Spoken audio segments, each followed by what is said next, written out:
Welcome to the Sharkpreneur podcast with Kevin Harrington and Seth Greene.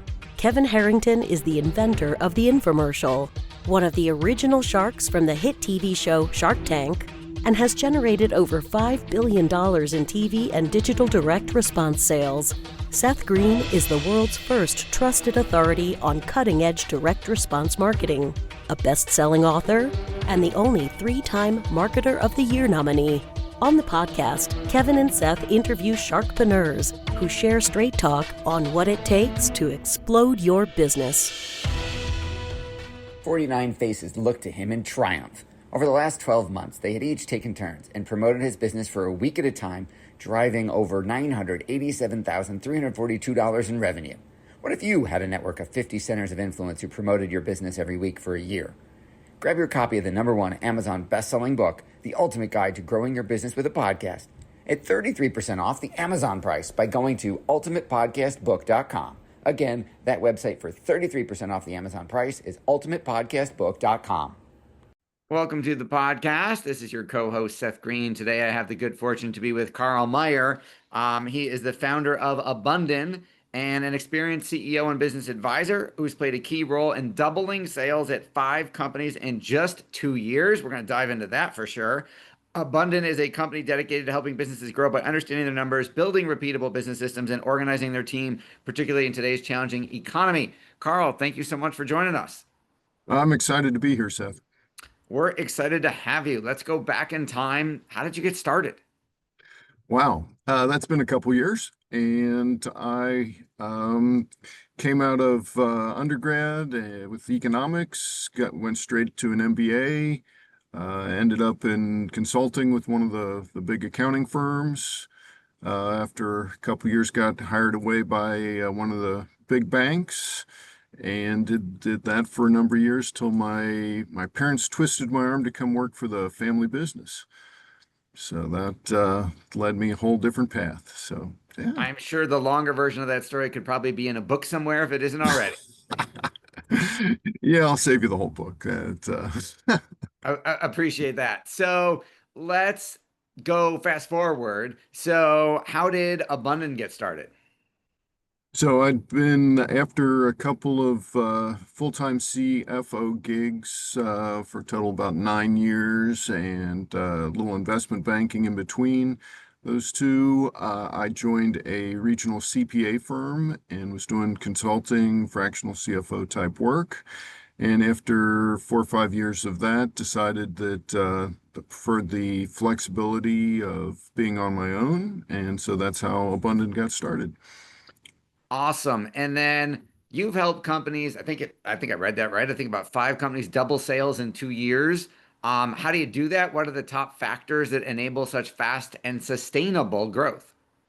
Absolutely, absolutely. So for many companies, they get started and maybe they got a sales or technical product type of background, and they grow the company to a certain point and it's been going great. And then all of a sudden they hit a point where growth slows down or stops, and they're like, what's going on? I'm doing kind of the same thing, but I'm not growing anymore. And so that is some variation on that's where I've come into the process. And I've looked at the company, and now they've got, it might be 20, 30, or in one case it was like 75 people, and they're still running it kind of by the seat of the pants, very similar to the way they were running it when they had a handful of people working for them. And so I'm coming in, bringing the financial discipline, financial systems, and also some kind of management guidance, a little bit of strategy to help them delegate, build an organization, financial structure so they can get the financing and process the orders, do the work more effectively. And so that leads to, it takes a little bit of time to put those things in place. But once you do, it's like, wow, we can handle more work and we're doing great work. And so people refer us, and the next thing you know, sales have doubled. Well, that's fantastic. And it's certainly a different approach, because normally anytime I would ask someone, how did you double sales for 5 different companies in 2 years, it would be a massive marketing push. Right. And you're not Uh, starting with the marketing, you're starting with the finances. right. All of those companies were in, fairly large markets, much bigger than their company. And so if they went from, 5 million to 10 million or 10 million to 20 million in revenue, I mean, it didn't shake the market up that much. Yeah, they were taking market share from somebody, but it wasn't like, oh my gosh, they've taken over the world. And so, and they had some marketing, and we definitely, brought in, different resources to help them, scale their marketing and sales. But, you know, there's also a phase where companies, well, there's an entrepreneur that I know who likes to say that every time you double in sales, everything breaks. It's we need new processes, we need new computer system, we need new, everything. And so, helping people manage through that transition, and then they can go double again, and then we can tweak the systems and they can keep growing.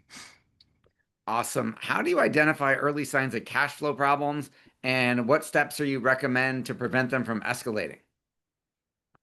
Yeah, cash flow, very, very critical point. Hate to run out of cash. And so one of the things that I like to do is put a cash flow projection, simple cash flow projection system in place. And so every week we do a quick check and say where is your cash going to be each week for the next 12, 13 weeks, so like 3 months out. So that kind of gives you the headlights so you can drive without running off a cliff, so to speak. That I'm sure would be very helpful. What does it take? Because when you say double sales, you've done it. Like, what does it take to grow from a company of 10 million to 100 million as opposed to going from 0 to 1 million? Right. Right. Very, very different stages. From 1 million to 10 million, that's big growth, and you should be very excited about it. But the processes that you need are usually, a lot simpler than, managing 100 people. My experience is, yeah, I mean, finance gets more complicated, operations gets more complicated, marketing and sales definitely get more complicated, but the thing that is the most complication is people. We can use AI all day, but in the end, we still got people in the mix. And you try and implement AI in your company, and if somebody says, "Oh yeah, I don't want to do that," and it's wow, okay, that's the hard part.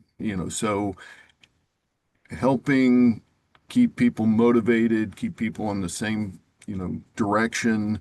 That's the really complicated thing. And when you're at 100, 100 million revenue, you can't talk to everybody directly each day like you did when it was, you were at 5 million or so. Absolutely. With, I mean, everything going on in the markets today, like inflation and supply chain and labor challenges and interest rates, how are you advising companies to protect their cash flow and profitability if they're profitable?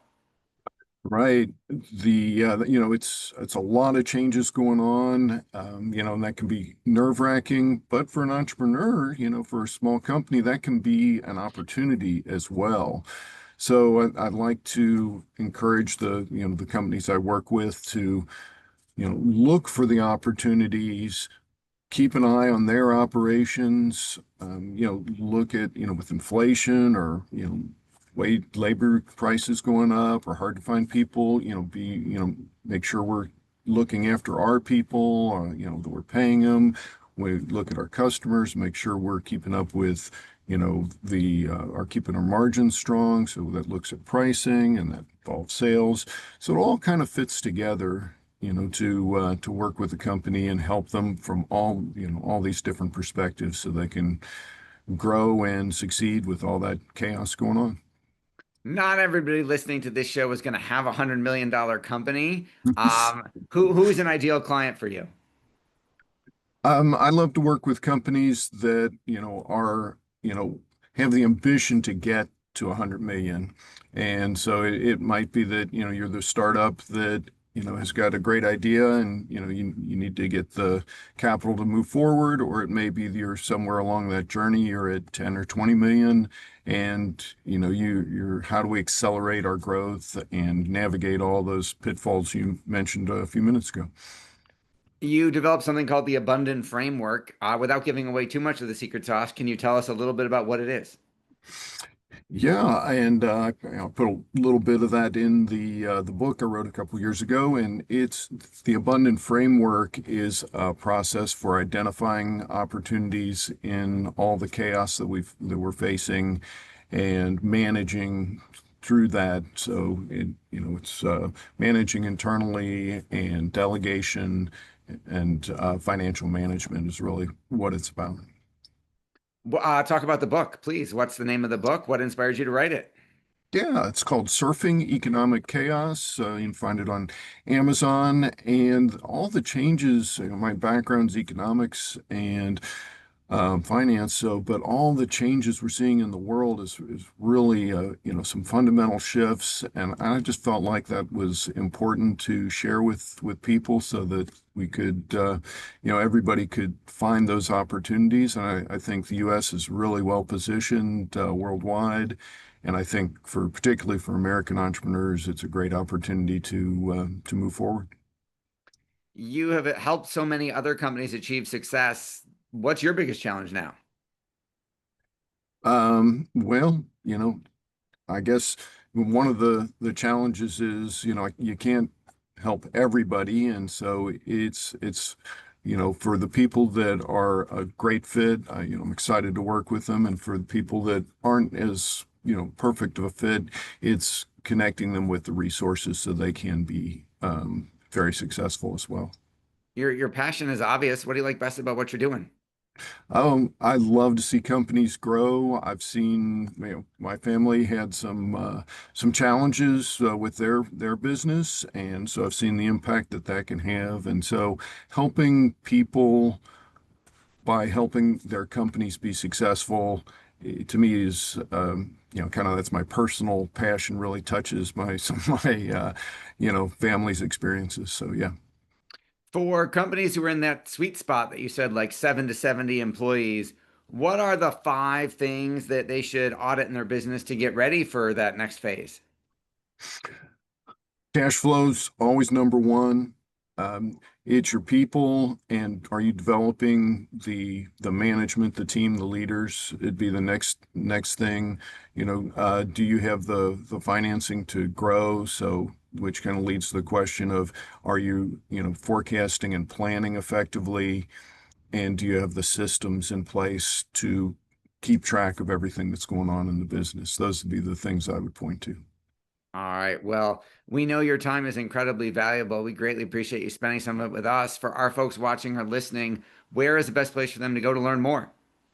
LinkedIn is the easiest place to find me, and I think you can check up on my connections as well. Awesome. This has been Seth Greene with Karl Maier from Abunden. Karl, thanks again for joining us. My pleasure. Thanks, everybody, for watching or listening. We will talk to you or see you next time. Why do so many businesses struggle while others seem to explode overnight? Do you wish you had the secret to this type of exponential growth? Now, I've scaled more than 20 businesses to over $100 million, and it's not just luck. In my new book with Mark Tim, Mentor to Millions, you'll learn the repeatable framework I use in all my business ventures for massive success. Order at kevinmentor.com and get over $1,000 in bonuses. Head to kevinmentor.com.